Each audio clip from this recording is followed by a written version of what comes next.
মানুষের সমাহার।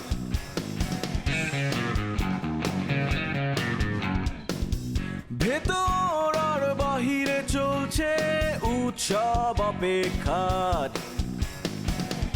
এই শহরের হাজারো বাড়ির মতো নিয়ে হাসি কান্নার গল্প যত। এই শহরের হাজারো বাড়ির মতো নিয়ে হাসি কান্নার গল্প যত। প্রতিবার এখানে বেজে যায় কলিং বেল।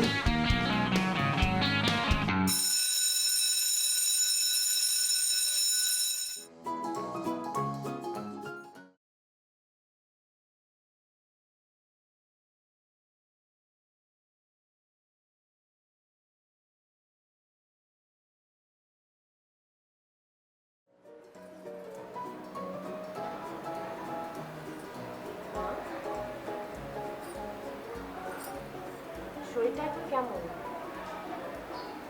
ভালো না বৌমা, কেমন যেন দুর্বল লাগছে। রাতে খুব জ্বর আসে, আবার দিনের বেলা কমে যায়। না মা, এটা তো ভালো কথা না।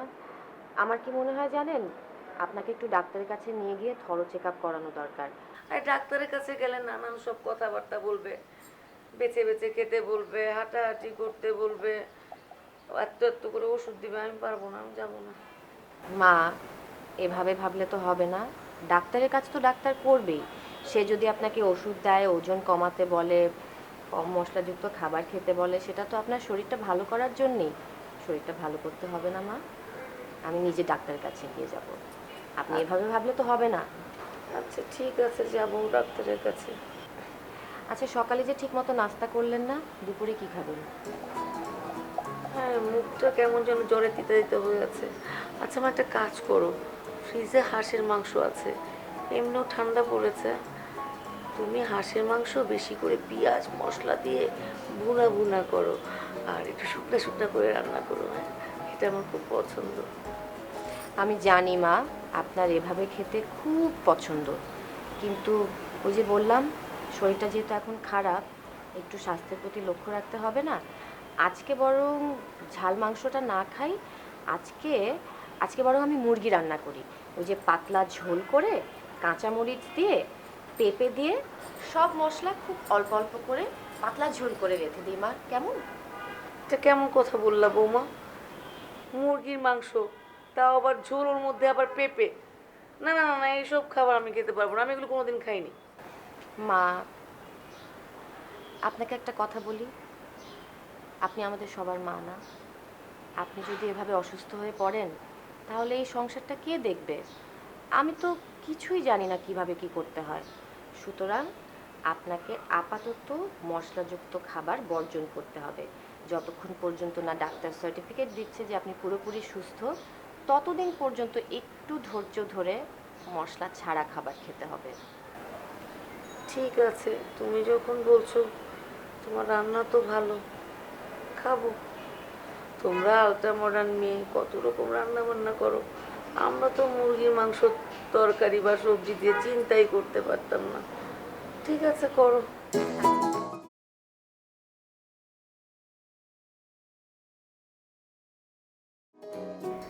আমি বুঝে গেছি এসব, এটা কোনোদিন সমাধান হবে না। সমস্যা শুধু বাড়বেই, সমস্যাটা রয়ে যাবে।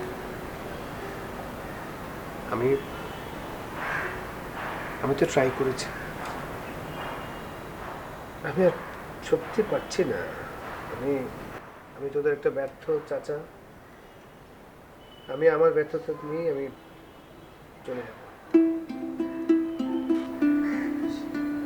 তুমি এগুলো কি বলছো চাচা? মানে তুমি চলে যাবে মানে? তুমি বুঝতে পারছো?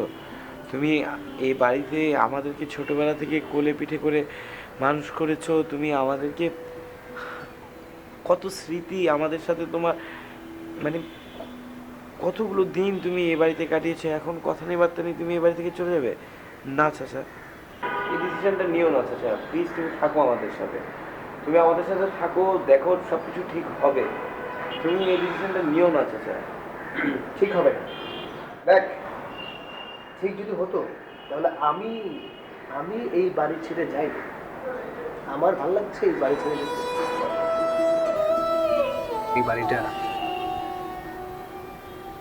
এই ঘরে আমার বেড়ে ওঠা, আমার সব কিছু, আমার তোদেরকে আগলে রাখা,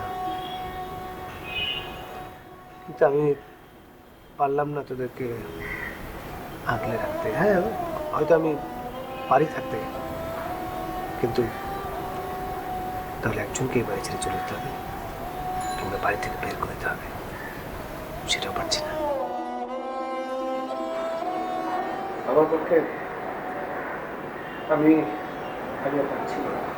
তারপর চাচা, আমি ছোট হিসেবে শুধু তোমাকে এটাই বলবো, তুমি যে ডিসিশনটা নিচ্ছ এই ডিসিশনটা ঠিক হচ্ছে না। তুমি একবার ভেবে দেখো, তুমি এখানে থেকে সব কিছু ঠিক করার একটা চেষ্টা করো। তুমি এরকম ডিসিশন নিও না, বাড়ি ছেড়ে চলে যেও না। অনেক বড় একটা ভুল হয়ে গেছে আমার জীবনে স্যার, অনেক বড় ভুল।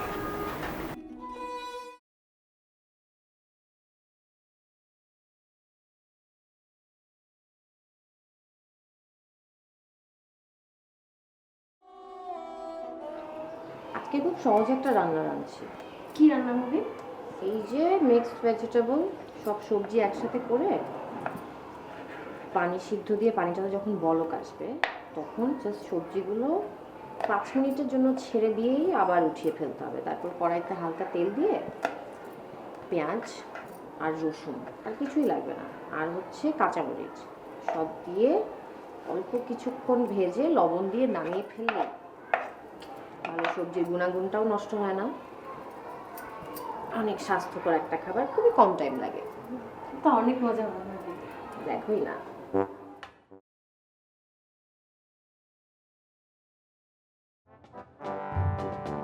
বৌমা, তোমার এই ঝোলানো মুরগি এত মজা হয়? আমি তো চিন্তাই করতে পারতাম না কোনোদিন মুরগি আবার ঝোল করে।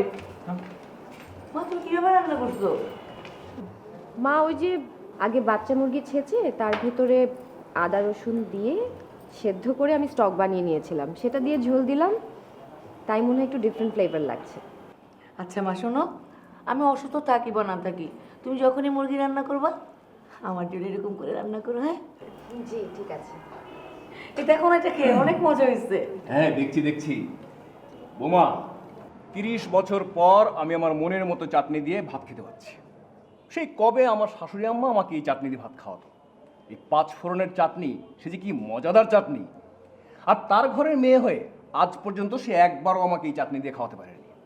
দেখো তো তুমি কদিনেই কেমন বুঝে গেছো আমি কেমন পছন্দ করি।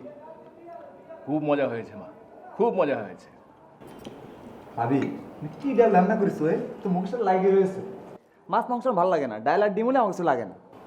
আর তোমার জন্য কি এখন ডিম ভাজি করে নিয়ে আসবো? না না, এদিকে হয়ে যাচ্ছে। এই সবজিটা কেউ ধরবা না, সবজিটা স্পেশালি আমার জন্য ভাবি রান্না করছে, সো এটা শুধু আমিই খাবো। হ্যাঁ তাই না, ভাবি তোমার একটা হ্যাঁ ভাবি আমার আচ্ছা চুপচাপ খা না, একটু একটু করে খা। বৌমা তুমি বসো। মা ঠিক আছে, আমি সবাই ঝগড়া করছো কেন? অনেক আছে রান্নাঘরে, খাও। কি রে বাবলু, তুই বসে আছিস কেন? খা বা, খুব মজা হয়েছে আজকে, খুব মজা। নে মুরগিটা অনেক মজা হয়েছে। হয়েছে কি আম্মা, আজকে মনে করো দা পেটে নাই আর। কেন, কি হয়েছে বাবা? মনে এত ফুর্তি লাগতেছে যে পেটের ক্ষুধা চলে গেছে।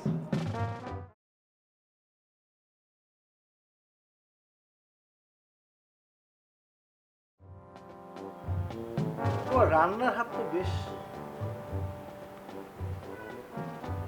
ও এতদিন ধরে রান্না বান্না করছি এ বাড়িতে, আজকে টের পেলেন? না, টেরটা তো আগেই পেয়েছি, কিন্তু আজকে অনেক স্পেশাল খাবার দেখলাম মার জন্য, এবং দেখলাম যে খুবই স্পেশালি কুকড এবং স্পেশালি খেতেও টেস্টি। সেটা তো মার স্পেশাল রিকোয়ারমেন্টস ছিল। সো মার যদি রিকোয়ারমেন্টস থেকে থাকে, আপনি তো রিকোয়ারমেন্টস অনুযায়ী বাবার জন্য স্পেশাল রান্না করেন, লাবলুর জন্য রান্না করেন, কেয়ার জন্য রান্না করেন,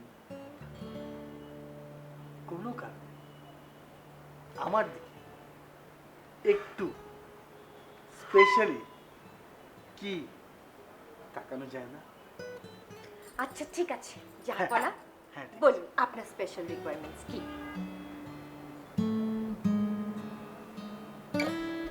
আমার তো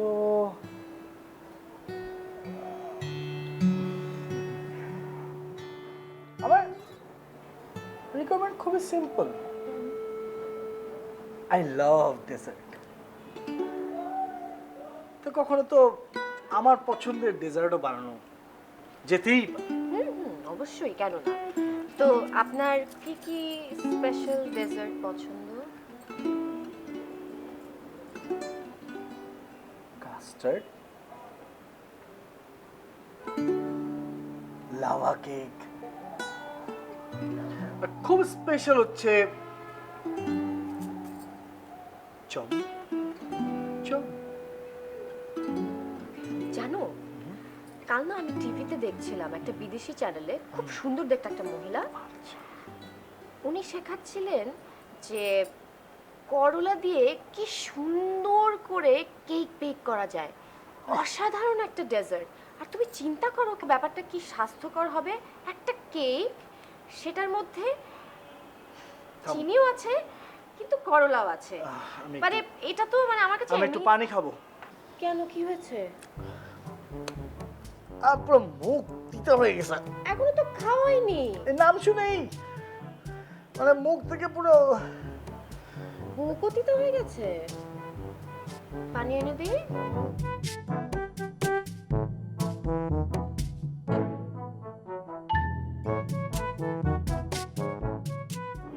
কি ঠিক করলি তুই? তুমি বলো কি করা উচিত। ব্যাপারটা আসলে এত কমপ্লিকেটেড হয়ে গেছে, কারোর সাথে কারো কোনো মতের মিল আমি দেখছি না। এটা নিয়ে মনোমালিন্য, ওটা নিয়ে মনোমালিন্য, কি অবস্থা আসলে সিদ্ধান্তটা তো তোরই নেওয়া উচিত যে কি করবি। আমি বুঝে গেছি ভাইয়া, পারুলের সাথে কারোরই আর অ্যাডজাস্টমেন্ট হওয়ার সম্ভব বলে মনে হচ্ছে না। সম্ভব না। এই অবস্থায় কি করা উচিত আমি কিছুই বুঝতে পারছি না। তুই ঠিকই বলেছিস, আসলে তোর বিয়ে হলো, শিউলি ইসাক সবার বিয়ে হয়ে গেল, এখন তো আসলে সবারই আলাদা আলাদা সংসার হচ্ছে, সবাই যার যার সংসার নিয়ে ব্যস্ত হয়ে পড়বে। এরকম সময় যদি অ্যাডজাস্টমেন্টের সমস্যা হয়ে থাকে তাহলে তো আসলে মুশকিল।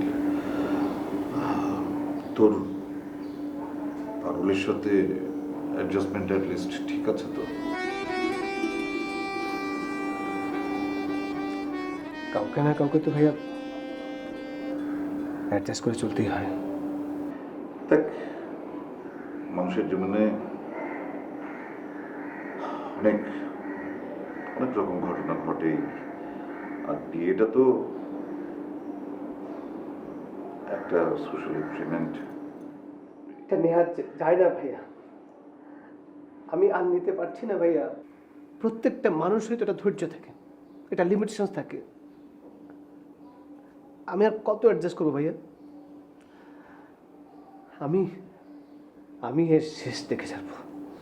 আমি পারুলকে আমি জিজ্ঞেস করব, এভাবে চলতে পারে, এভাবে চলতে পারে না ভাইয়া।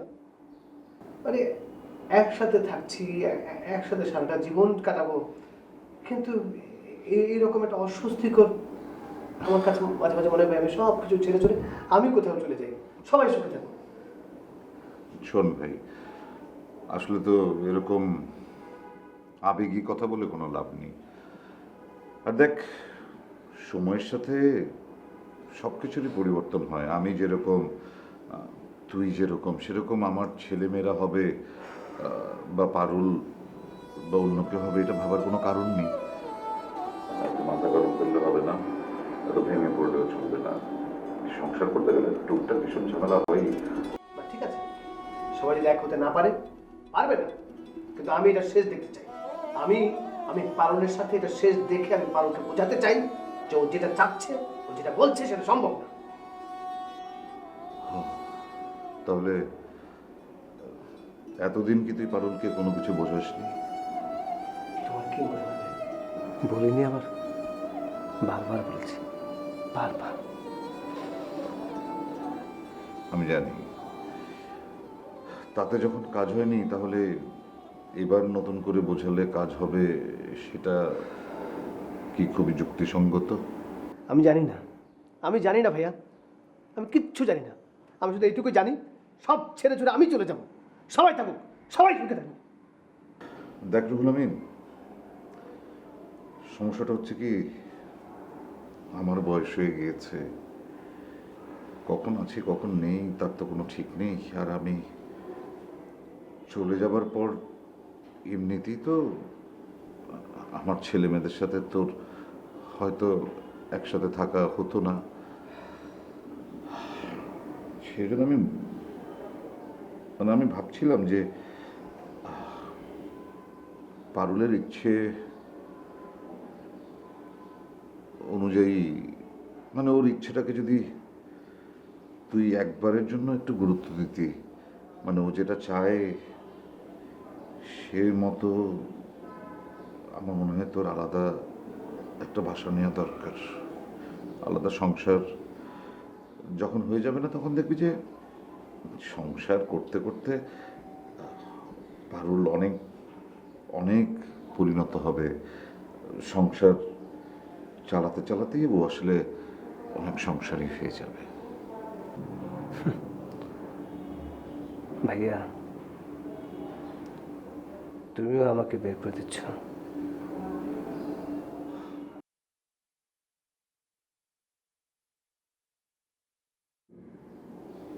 তুই ব্যাপারটা এভাবে নিস না।